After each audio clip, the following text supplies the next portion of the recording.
looks like today might be a bit of a trickier Valentine's Day. If you're seeing this today on February 14th, 2026, it is Valentine's Day. If not, this message is still probably for you. But regardless, it looks like communication is a little bit funky today. We got the Ace of Swords in reverse.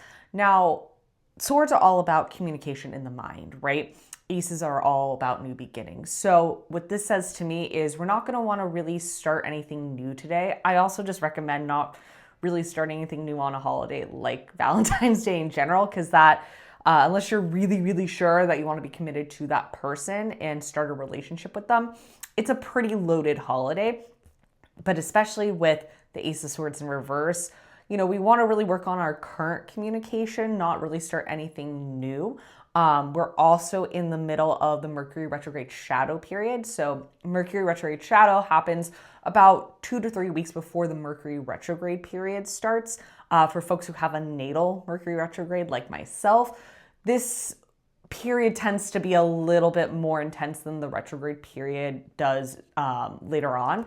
So usually you'll start feeling the effects of Mercury retrograde during the shadow period if you have a natal Mercury retrograde. Even if not, sometimes you do. But regardless, Mercury retrogrades are all about communication, technology, and things going awry in those areas. So when the shadow starts, we're going to kind of start feeling it because Mercury is slowing down, right?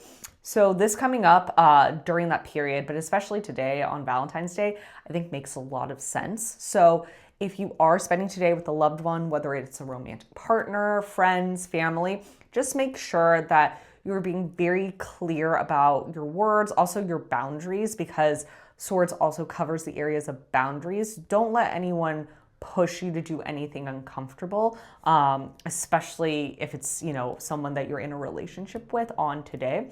So I would say just focus on that communication, focus on being appreciative of what you already have and not asking for more, and just keep that line of communication as clear as possible and be careful with your words. I hope that this message resonated with you. If you would like more messages like this, as well as astrological insights, you can head to my profile for that at the Liminal Leo. You can also book a reading with me, either astrology or tarot, by heading to my bio. I hope to see you tomorrow. Bye.